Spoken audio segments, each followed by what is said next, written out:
Bienvenue dans votre rendez-vous éco. Aujourd'hui, on va vous parler des logiciels libres et de l'open source. Vous ne vous en rendez pas compte, mais ils sont partout aujourd'hui dans votre vie quotidienne et dans de multiples secteurs, notamment l'automobile, l'agriculture, la cancérologie notamment, et ils sont aussi de plus en plus utilisés par les multinationales comme Google. Alors pourquoi leur succès est-il si fulgurant, si obscur aussi pour le grand public? Est-ce que leur montée en puissance n'est-elle pas un danger justement pour le respect de notre vie privée? On va en débattre avec Jean-Christophe Felino, qui est le directeur d'Akinetic, qui organise les 6 et 7 novembre un grand sommet justement sur l'open source à Bordeaux, au Palais de la Bourse, et Cyril Roudot, qui est le cofondateur de Natuition, qui est une entreprise de robotique qui utilise des logiciels libres. Alors première question, Jean-Christophe Felino, expliquez-nous concrètement justement ce qu'est le logiciel libre et ce qu'est l'open source. Puisque souvent, pour le grand public, ça ne veut rien dire, pourtant on les utilise tous au quotidien. Bonjour Nicolas, alors pour faire très très simple, le logiciel libre ou l'open source, c'est un logiciel dont on peut accéder au code pour le corriger, le modifier ou l'améliorer. Donc le Du- code informatique. Exactement, du logiciel libre on en trouve partout. Aujourd'hui, 80% de l'architecture d'Internet est basée sur des logiciels libres. Vos voitures, pour un certain nombre de marques, il y a effectivement des logiciels qui sont libres et ouverts. Vous en avez dans les machines à laver, les téléphones. Bref, on en trouve aujourd'hui partout dans notre environnement. Et alors comment vous expliquez que ce soit si peu connu? Parce que du coup vous êtes dit, on va faire un événement à Bordeaux les 6 et 7 novembre au Palais de la Bourse, pour à la fois faire connaître justement ce secteur, mais aussi mettre en valeur et au niveau international les acteurs de la filière, puisqu'on a ici dans la région le deuxième écosystème français. Voilà, on a tout à fait, c'est tout à fait exact. On a la chance d'avoir le deuxième écosystème français.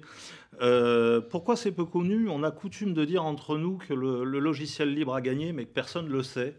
C'est devenu quelque chose que l'on utilise effectivement tous les jours et on a souhaité, nous, mettre en avant l'utilisation du logiciel libre et la production de logiciels libres au travers de l'organisation de ce salon qui s'appelle BeBoost et qui se déroulera donc les 6 et 7 novembre au Palais de la Bourse.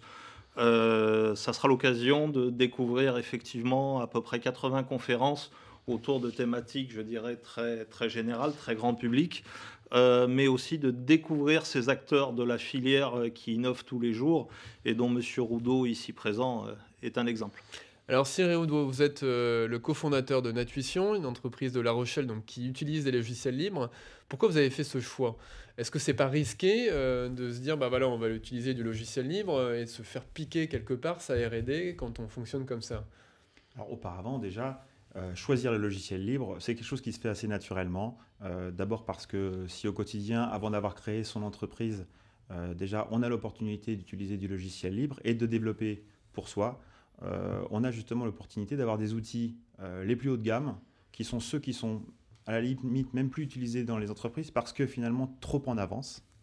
Et en fait, ça permet justement au quotidien, pour quelqu'un qui développe, de pouvoir interroger, ne serait-ce que sur Google, une base de connaissances et des gens qui sont connectés autour du monde et qui connaissent ces technologies-là. Donc, en fait, choisir les technologies libres au départ, quand on crée une entreprise, c'est aussi choisir d'être devant et de profiter d'une communauté qui n'est pas que confisquée au périmètre d'une entreprise, mais qui est quelque chose qui est étendu au monde et aux développeurs qui ne sont pas tous des gens qui créent des entreprises. Mais dans un monde très concurrentiel et international, il y a quand même des risques de se faire justement, entre guillemets, voler sa R&D puisqu'on est en open source. Alors le risque, il y en a un de se faire voler sa R&D.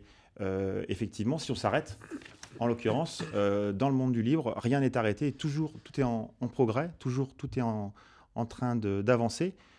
Non, justement, choisir le libre, c'est choisir quelque part de toujours avoir sa R&D en marche et d'être toujours devant. Non, au contraire, si Ça justement on stimule choisit encore plus les équipes. voilà, c'est ça. C'est-à-dire que si on choisit une technologie et puis qu'on s'enferme dans le périmètre de l'entreprise, c'est perdu. C'est même perdu d'avance parce que forcément, les entreprises autour de nous vont dépasser ces périmètres-là et vaincre.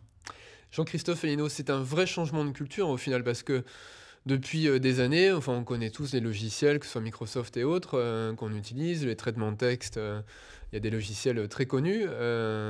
Ça veut dire qu'en fait, sur le monde du logiciel, le marché est complètement ouvert aujourd'hui alors.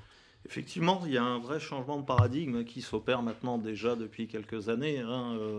Je sais que certaines personnes n'aiment pas ça, mais je vais le dire. Aujourd'hui, le plus gros contributeur en logiciel libre au monde, c'est Microsoft. Tous les acteurs ont plus ou moins basculé vers des modèles ouverts ou en partie ouverts. On voit vraiment ce changement, hein. Alors, ce changement, il implique aussi de faire quand même très attention à un aspect qui est important, c'est-à-dire l'exploitation des données par un certain nombre de très gros acteurs. On va y revenir tout à l'heure. Mais on voit ce changement de paradigme assez fort. Il n'y a pas très très longtemps, sauf erreur de ma part, Microsoft a annoncé le développement d'un OS à destination des IoT basé sur un noyau Linux. Donc on IoT, voit les objets connectés. les Oui. objets connectés, exactement. On voit vraiment évoluer la situation. Aujourd'hui, le logiciel libre se développe énormément. Il est présent dans toutes les grandes entreprises et il est surtout fiable. Et c'est aussi pour ça qu'il est choisi. Est-ce que justement, d'avoir cette technologie-là, aujourd'hui, ça ne change pas aussi complètement le modèle économique? Parce que c'est quoi derrière le modèle économique du logiciel libre? Comment ça fonctionne concrètement? Alors, Est-ce que c'est gratuit? Sachant que souvent c'est un leurre, cette gratuité, il y a souvent des contreparties. oui, exactement. C'est qu'il y a des contreparties. En fait, bon, pour ce qui nous concerne, dans la construction de Natuition, il y a un certain ensemble de briques qui sont effectivement des briques open source. Alors que ce soit du logiciel, mais aussi du matériel. Vous fabriquez justement des robots, notamment pour désherber via vos robots justement le gazon, hein, dans nos Voilà. jardins, hein. En fait, concrètement, un gazon est rarement un gazon anglais. Il y a pas mal d'adventices, c'est-à-dire des pissenlits, des pâquerettes, etc. Nous, on développe des robots qui vont venir déraciner les pissenlits, simplement en fait, avec une caméra, en détectant la présence d'un pissenlit et en venant extraire de la manière la plus écologique qui soit, à savoir une action mécanique, donc sans herbicide, de venir extraire la racine du pissenlit. Et Alors, concrètement, quand vous utilisez justement donc vos robots, qu'est-ce que ça change pour vous d'utiliser des logiciels libres en open source? Alors justement, donc les briques technologiques dont on dispose, on a besoin pour ça de vision par ordinateur. Donc là, concrètement, on utilise OpenCV. Donc les toutes dernières versions sont sorties, c'est du 4.0. C'est le dernier cri de la technologie. Ça a été développé pour faire tout un tas de choses, hein. Bien souvent, ça a été développé pour faire du médical, par exemple. Et nous, on en profite pour faire du jardinage. D'un autre côté, sur la partie matérielle, il y a beaucoup de machines à commande numérique à usage personnel. Alors, je ne sais pas, il y a peut-être des personnes qui regardent cette chronique qui connaissent ce matériel-là. Nous, concrètement, on fait une imprimante 3D dans le jardin. Donc, la carte électronique qu'on va utiliser est concrètement, enfin, on ne va pas avoir une énorme valeur ajoutée là-dessus. Donc, sur cette partie-là, on va prendre quelque chose qui existe déjà et on va même quelque part concourir au monde du libre, puisqu'on va venir consommer et donc quelque part faire baisser le prix de ces outils libres. Et quelles sont les contreparties alors? Les contreparties, c'est que justement, on doit quelque chose à cette communauté. Concrètement, on apporte de la réactivité. La smoothie board qu'on utilise typiquement, les prochaines évolutions, nous, on concourt justement à leur financement. Voilà. Et après, ça profite à tout un chacun, des gens qui vont faire des machines à commande numérique pour faire du tournage, du fraisage, des choses qui n'ont rien à voir avec du jardinage. Donc voilà, c'est aussi des contreparties. On est plus proche quand même aussi des origines de l'Internet et de l'économie du partage, hein. Voilà, c'est ça. Même si on en est très loin aujourd'hui, hein. Alors, concrètement, faits, bon, l'entreprise est extrêmement jeune, hein. On a démarré en fait grâce à la banquise qui a été montée sur La Rochelle, qui est en fait un écosystème qui est créé pour favoriser le développement d'entreprises du libre. Pour ce qui nous concerne, on est installé dans un tiers-lieu. Alors, je ne sais pas si tout le monde connaît ce que c'est qu'un tiers-lieu. C'est un lieu finalement de partage où il y a beaucoup de créateurs. Alors, de créateurs de tous ordres, hein. On a des menuisiers, on a des ébénistes, des gens qui font des fleurs, mais il y a aussi des gens qui font de la programmation, des gens qui font de la robotique comme nous. Et en fait, dans ce monde-là, justement, c'est les conditions qui sont favorables pour créer des projets, créer des entreprises. Jean-Christophe Heynaut, vous en parliez tout à l'heure. Est-ce que, du fait, voilà, de ces logiciels libres, de leur fonctionnement, il n'y a-t-il pas des risques à la fois de piratage, mais aussi, de manque de protection de nos données, de notre vie privée? Alors, sur les risques de piratage, je vous arrête tout de suite, Nicolas. On a effectivement aujourd'hui un très gros avantage quand on développe du logiciel libre ou quand on accède d'ores et déjà à du code développé en licence ouverte, en licence libre.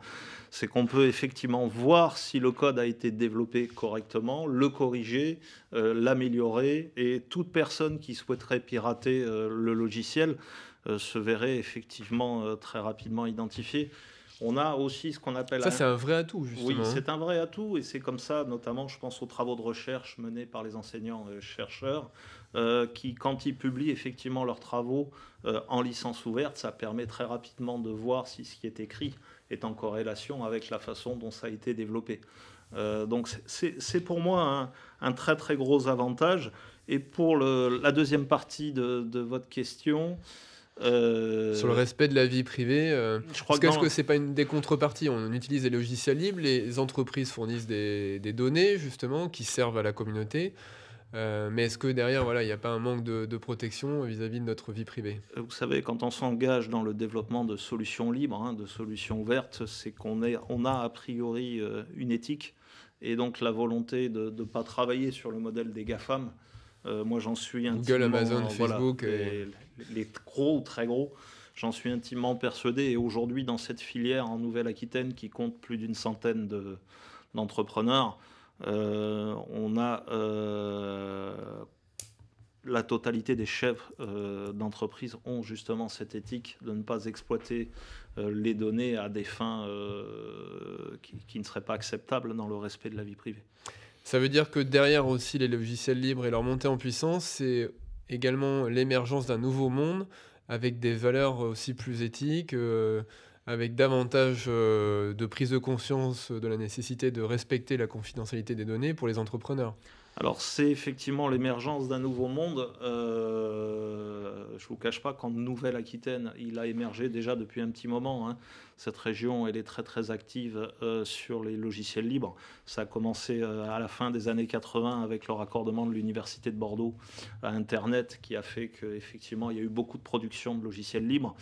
Les rencontres mondiales sont nées à Bordeaux, du logiciel libre sont nées à Bordeaux en 2000. Et donc, cet écosystème-là, aujourd'hui, il évolue dans un milieu totalement adéquat, effectivement, pour le développement de cette filière économique.